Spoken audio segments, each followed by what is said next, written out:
Well, it's been a few years since we introduced our control grip. This is for reality shows, event shooters, for people that need to put something on their shoulder and hold it all day. Let's talk about what it does. Well, the control grip does what it really sounds like. It controls just about everything.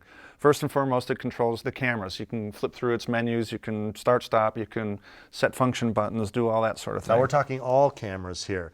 We have iris control here. It also controls your EVF if you have either an I or the HD. But really, first and foremost, people wanted us to create something that could control a zoom, whether it be an E&G servo zoom lens or our motors. And then let's go over to the E drive. Yeah, the E drive is very similar to our existing Z drive. This is just the electronic version of it. It's actually a grip as well, so you don't have to let go, move the camera, shake the camera when you're grabbing the lens. There's only a couple of buttons to this thing. It's like really simplistic. Yeah, there's four. There's your A and B for setting your endpoints on lenses that don't have endpoints already, like these photo lenses. Yep. Or for shortening the range if you really want to have your pull in a shorter range of the lens.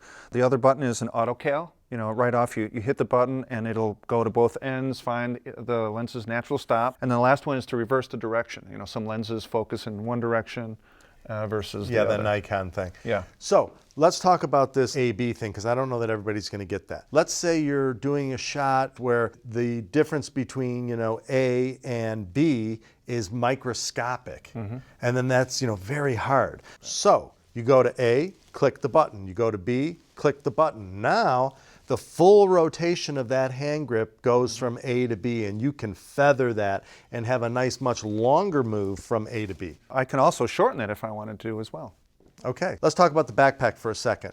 It's a very thin device that can either be mounted on rods like it is, or it has a V-lock system here. So for cameras that have a V-lock built onto the back, you can just attach this right to the back. You can stick a battery on it, and you now have total power pass through to the camera. Yeah, you need power anyway, so it's not really like you're adding something that wouldn't be there. Oh, and then there's, of course, let's not forget, on the battery plates, there are the D-taps, so that you have D-tap power. On the top, 2 LEMOs. One goes to the motor. What are these two? The one on the right, if you're looking at it from the back, goes to your control grip. The other one goes to the E drive. And those are the only 2 cables that are going forward. This goes to your E&G lenses. So we have a cable that would come out of here, which would go into Canon lenses. We have a separate cable that comes out of here that goes into Fuji lenses. And that would allow you to use their motors. The age-old problem with these cameras are they're not beta cams. Beta cams were designed perfectly balanced. In a beta cam, your hand was right where you wanted it. Now that the cameras are so small and light, you need to shove everything back farther. And now this old concept that we loved of having my hand on the grip doesn't work so well anymore. It ends up back too far. If you unbalance your camera package to where you get the E&G lens to where you want it, it's way front heavy, or you got to make the thing super long. You're supporting the camera, not operating it anymore, No. Which is the other reason why we wanted to have a separate grip that can control all that down in a comfortable position. And you can put that in any location practically, down low, Oh, totally. up like in a baton position, all that kind of stuff. So this connector is serial digital control for Alexas, Reds, and new Canon Camera cameras. control. Separate cable for each camera.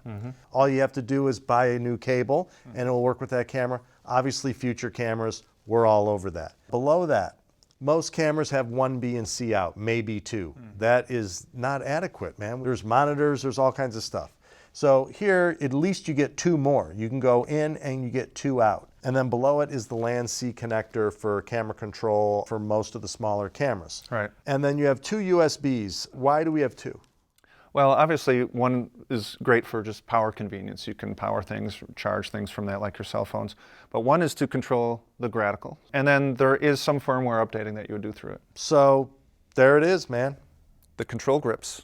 It's going to set a new standard for how you really control a docu E&G style camera at a low cost.